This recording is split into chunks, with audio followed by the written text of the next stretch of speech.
support kay General. So ano pong aasahan natin ngayong mangyayari siya? Pagdating ni General Romy, siserve yung arrest warrant sa kanya ng CIDG NCR. So malamang ang proseso nito, Camp Crame na, doon ang diretso natin.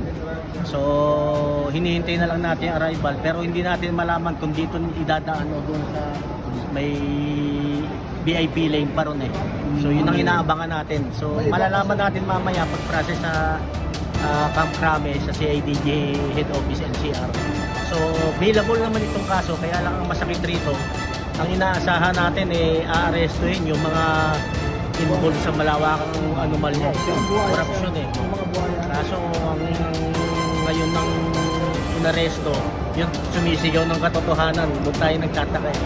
So abangan natin mamaya, tutukan natin ito huwag tayong aalis at supportahan natin si General Romy. Ano ba yung itinasa kay General Laron? Dalawa yun yung rebellion at saka inciting to sedition. Yung rebellion is na-dismiss ng korte yun at naiwan itong inciting to sedition. Ang pinagmulan, yung mga posting niya sa Facebook at yung mga pronouncement niya sa rally. So hindi naman pronouncement lang ni General Romy yun, pronouncement ng taong bayan yun sentimiento ng taong bayan. So meron talagang problema sa gobyerno natin. Pero available yung kaso na yun siya. Available naman yung kaso. Kaya lang ang masakit ron, bakit yung mga nagsasabi ng katotohanan, yun ang ginigipit at kinakasuhan. Samantalang yung mga nag-corrupt ng bilyon-trilyon, malaya pa ngayon na idadivert na nila yung mga ninakaw nila sa ibang bansa, ibang lugar. So tutukan natin ito, tayong alis at hintayin natin dumating si General Romy. Ano po yung mga sabi nyo na bawal na lang pong magsabi ng BBM? Ay hindi pa pwede yun, magkakagulo pag kayo ng ginawa nila. Ibig sabihin yan, wala na tayong maasahan sa executive branch, wala na tayong maasahan sa legislative branch, judicial, ganun rin, wait and see.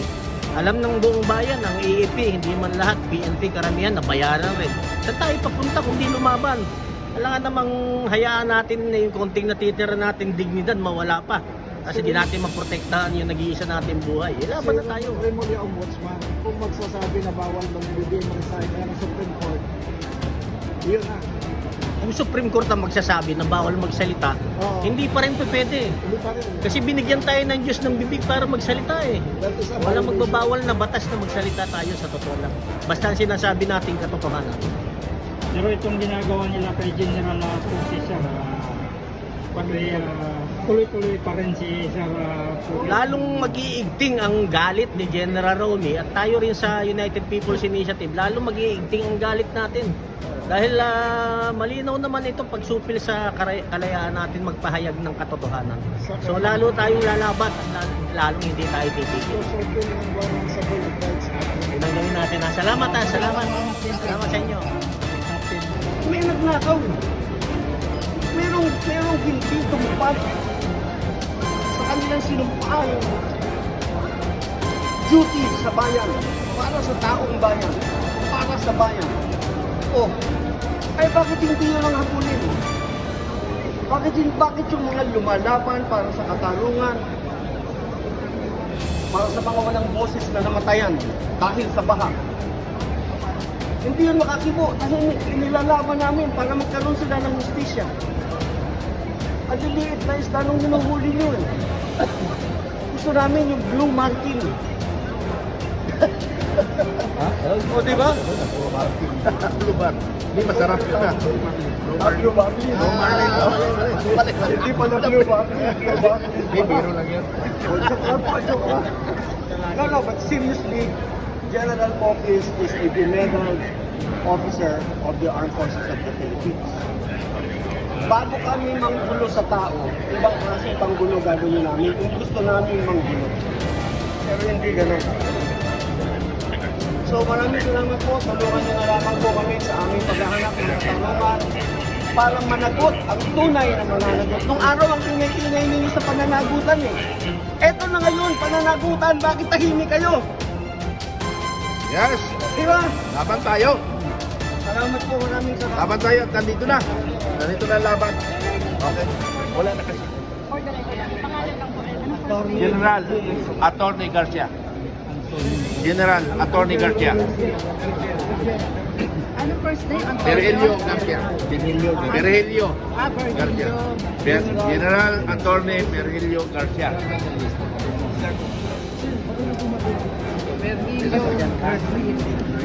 Bakit kayo nga kasi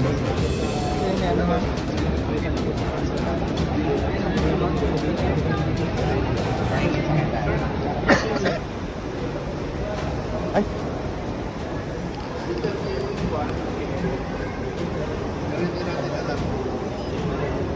Dating arrival, pero yung paglabas, hindi natin alam. Ah, okay. 30 ang labas na sir.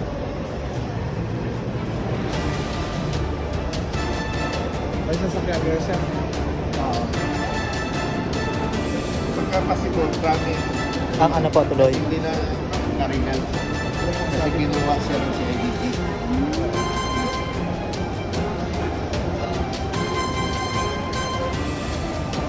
Sir, nandito po tayo sa Terminal 3 mga kababayan.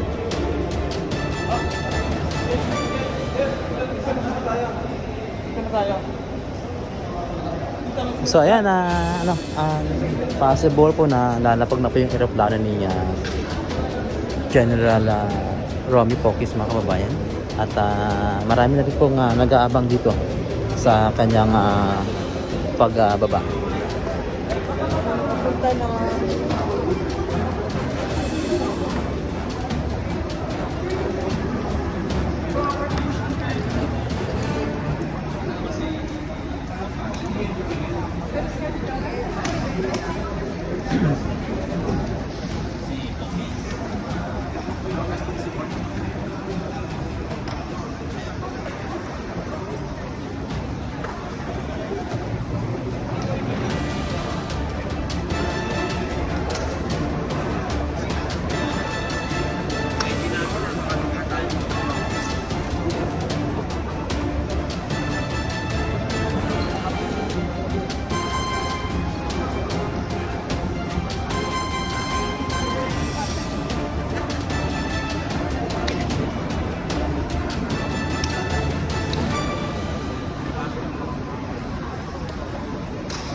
General kanina. Pusit.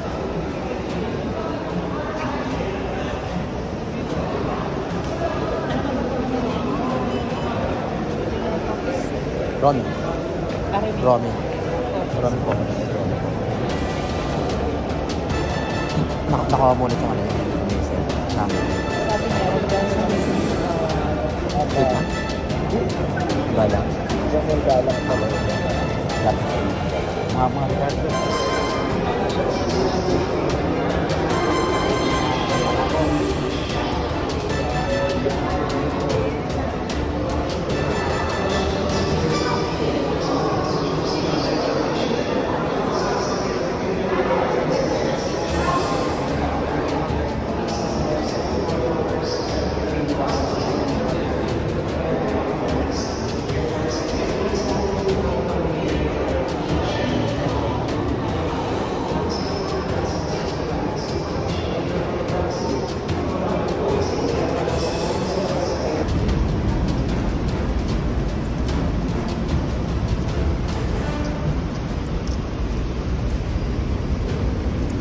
So yan, nandito po tayo ngayon sa Terminal 3. And abangan po natin yung pagdating ni retired General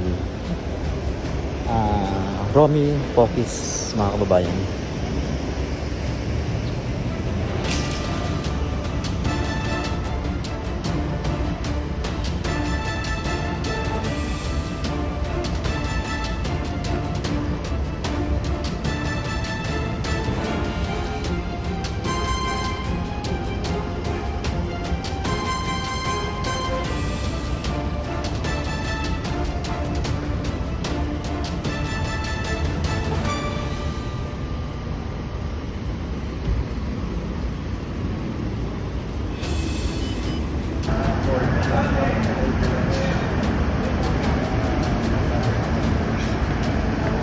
Baka natin si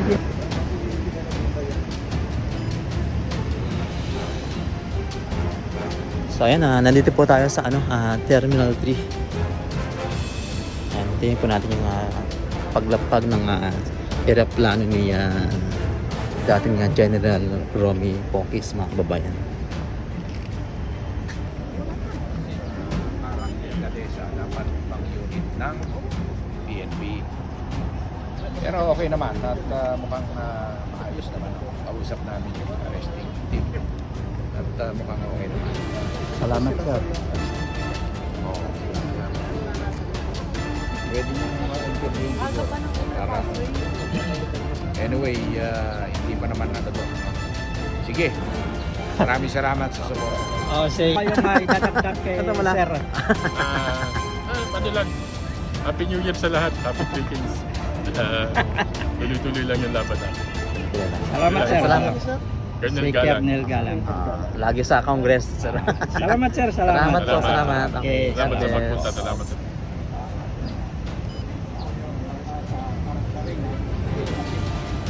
Hindi na po pala pang-parinal na galing si General Romy Poquis sa pang-ramin kayo na galing